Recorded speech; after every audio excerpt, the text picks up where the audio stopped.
Hello everybody, so today I'm back with my second video, and today we are going to be talking about some stuff that is going to be very helpful in your day-to-day life. So these are some psychology backed principles which I use in my daily life, and it has helped me manage all these number of things and get me into a calmer headspace. Some of these have some neuroscience behind it. If possible, I'll explain that too. Without much further ado, let's go. So let's go to the first thing. The first thing that I'm gonna say, it's for people who struggle to finish things. There'll be like dishes in the sink, or there'll be so many things in the bed, and you just cannot seem to like finish it, or if that is not possible for you, then this tip is for you. The 2-minute rule. So basically it says that if something takes less than 2 minutes, do it right away. Don't get small goals get piled up. The neuroscience behind it is that like the quick wins, they are like a reward for your brain, and that keeps you motivated. So what happens is that when you have these quick wins, your dopamine is getting secreted, and that will keep the momentum for you. Does that make sense? It also reduces the cognitive overload. If you have like small things to do, these get piled up and eventually it causes a collapse. Like you can't do anything. What happens through this 2-minute rule is that you get these things done and you have that mind space for doing bigger things. You are ready for that. Alright, next part is how to do it. What I normally do is that I have these sticky notes wherein I write the 2-minute rule. If it takes less than 2 minutes, do it right away. Suppose, say I'm just working and then things are getting piled up. I have this reminder, 2-minute rule, do it right away. That's done. So this sort of visual system helps you to get things done. It is there visually in front of you. That makes it easier to do. You don't have to remember the 2-minute rule and then apply it. You have it right before you. Does that make sense? Let's move on to the second one, which is the Eisenhower Matrix. This is especially helpful for prioritizing tasks. So basically, it's a 4-quadrant. Over here is important, and over here is not important, urgent, not urgent. When you have these quadrants, in this space you just write what's important and what's urgent, and in this space you write what's not important but urgent. You write those things here. Here you write what is not important and what is not urgent, and you say this is not important, not urgent, and you write those things here. So whatever is important and urgent, you have to get it done right away. Whatever is not important and not urgent, you can just cross that for the checklist for that day. This is not for like long-term things. It's okay, maybe you can use it for long-term things, but I use it for day-to-day tasks. And whatever is not important and not urgent, that's now there in my mind. That's not for today. Whatever is in the other 2 quadrants, either you can assign them to someone else if you have that privilege, or else you can just keep it for the next day or keep it to the end of the day or something like that. This is especially useful for people who are struggling with prioritizing tasks. You have a lot of things to do, you have a lot of deadlines, but you're just overwhelmed by what to do, when to do. If you're that kind of person, then this is for you. Why is this useful? Again, consider the energy. I'm just closing my eyes to visualize it for myself. Consider your energy. You have all these things to do, and your energy is put scattered here and there, you don't know what to focus on.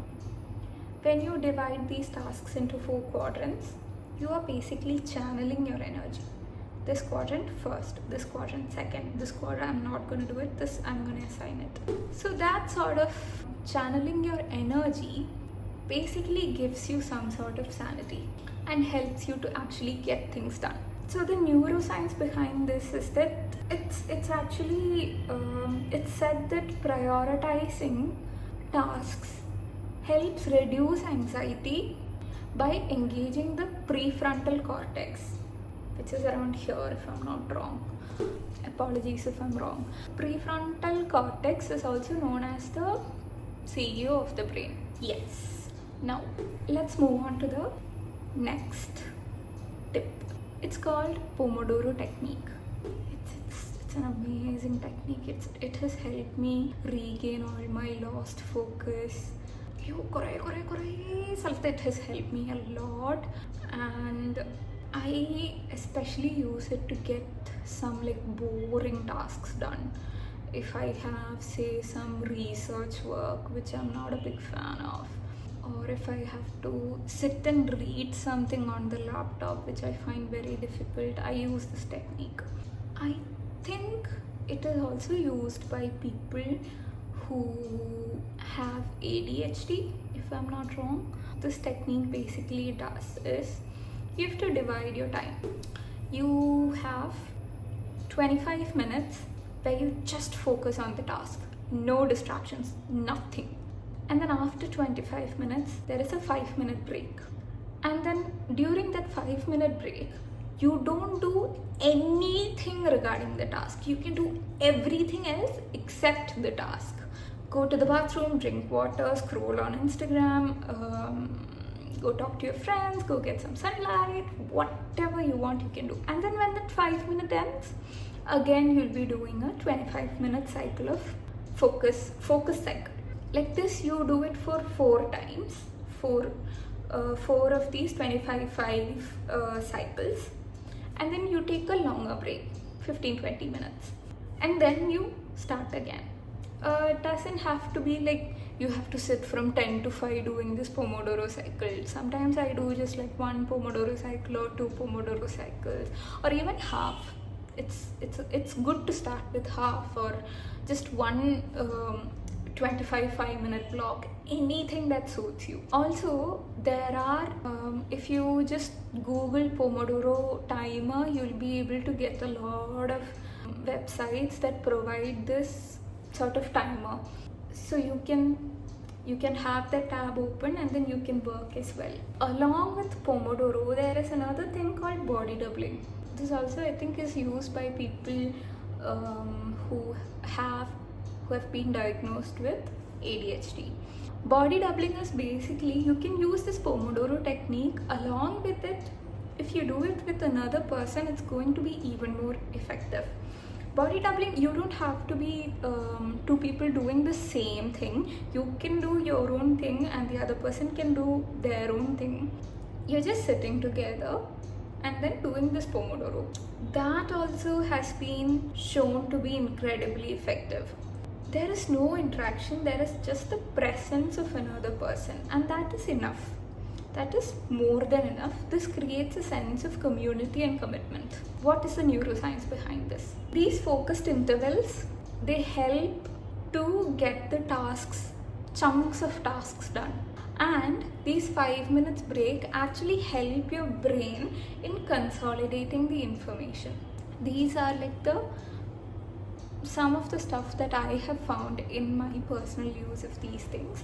Maybe if you find others, you can comment down below and I'd be very interested to hear that. Next two, these are going to be it's not like this productivity time related thing. It's something that has helped me to feel my goals happen without the goals actually happening. Some of you might have guessed already, some of you might not have. So it is, one is power of visualization. This is a very vast concept and different people do it in different ways. Even if you like Google visualization technique, you'll get hundreds and thousands of videos explaining different techniques and different ways for different goals. And all of that.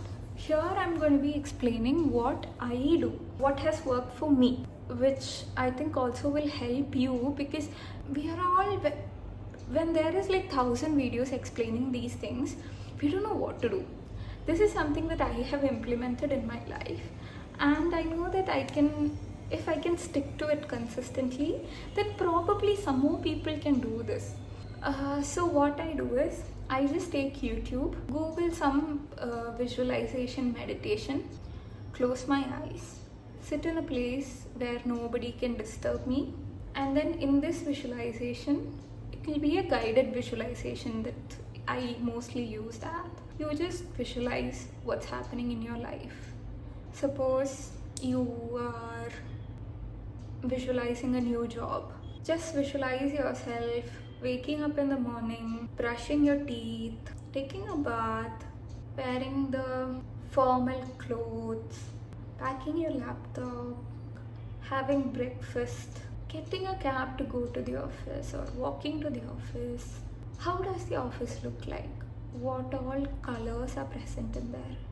What kind of people are there in the office? How are they talking? What do they say when you enter the office? How does your desk look like? Is it white in color? Is it cream in color? What does your laptop look like? What does your monitor look like? How does it feel to be sitting in that chair, knowing that you are doing something that brings you joy? Maybe through finances, maybe through job satisfaction, or maybe in any other way, or all these ways. Imagine that. You're going for lunch, you're coming back, maybe you have 1 or 2 meetings and you're briefing your team if you have one. Imagine all of that happening. How beautiful that feels. And this power of visualization, when done on a daily basis, it will become your reality. Be as specific as you can. One thing that I have seen people do is they're sort of desperate to get these goals, reach these goals. Now, desperation doesn't really work. You have to trust the timing of the universe. There is that sort of divine timing, and things will fall into place. Okay, I'm going into too much of spirituality now. Let's stick to visualization. So what happens in visualization is that it activates a lot of neurons. It fires a lot of neurons, and then when you do this visualization on a daily basis, the strength increases between these neurons, and automatically you will see opportunities popping up. But the best example that I've heard is when you're planning to buy a car, you suddenly start noticing that car everywhere. Until then, you might have not even realized that this model exists, and then immediately everywhere you go, you see this car. That is one of the ways how our brain actually sort of, you haven't bought the car yet, but still you're seeing it everywhere suddenly. So brain is very powerful. There is something called RAS in our brain. I'll talk about it in one of the later videos. If you all want me to, please comment down below, please. It doesn't have to be like a 20-minute meditation or anything. You don't have to compulsorily do it on YouTube with a guided meditation. Even if you just close your eyes, imagine all of this happening, and then it'll come to you. I promise. By the way, there is also a lot of limiting beliefs that you have to, oh my god, this is a huge thing. There is, if you are interested in learning more about this, I'll make a separate video just for this one. So let's go to the last one. This is again very much connected to spirituality in some sense. It is connected to, it's not a productivity thing, it's more of a, see, one thing is that spirituality doesn't mean that sage like thing. Okay, it doesn't mean that. It could be small concepts, like even journaling can be spiritual.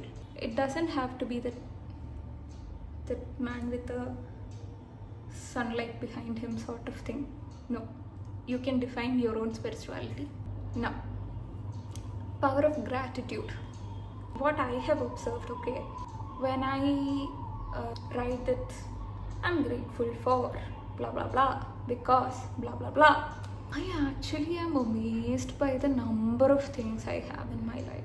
There is a lot of abundance in all of our lives, and when you start practicing gratitude, it naturally you start observing these things very naturally, and you'll be very grateful for the small things like air which lets you breathe. So writing gratitude journal, I have a separate book for gratitude wherein daily I wake up in the morning, I write gratitude, I thank whatever I feel like thanking. Now this is something that it's not just a brain that should work on this, it's also your body. What do you feel? You can't simply that I'm grateful for the air, I'm grateful no, that's not how it works. You have to feel that gratitude. Are you actually grateful for it, or are you just pushing yourself to, oh, I have to write this gratitude journal, that's why I'm writing? No, that doesn't really work. Maybe in the beginning stages you might not feel grateful for anything, or you might only feel grateful for one or two things, and that's okay. This practice is going to help you cultivate that a lot. And that gratitude has been shown to improve your mental health. Such a simple practice takes like 2 minutes or 3 minutes. I don't know if anybody noticed, but I was very nervous in the beginning of the video, and now I'm very calm. Maybe I'm getting more comfortable with this, I don't know, let's see how it goes in the upcoming videos. Okay, so there are a lot of concepts like these, but we as humans, we have to take what we align with, what we can apply in our life, day-to-day life. If you're interested to know more about any of these concepts, or if you're interested in more such videos, please do let me know. I have my laptop here and I've written a closing paragraph. Let me see that. Oh yeah, the classic. If you like this video, please share, subscribe, like, share, subscribe and comment. What else have I written? Oh yeah, all these tools, they come from a lot of psychology research, so it's not something I'm making up. None of these are created by me or invented by me. It's already there, but many people don't know this. Many people aren't aware of this.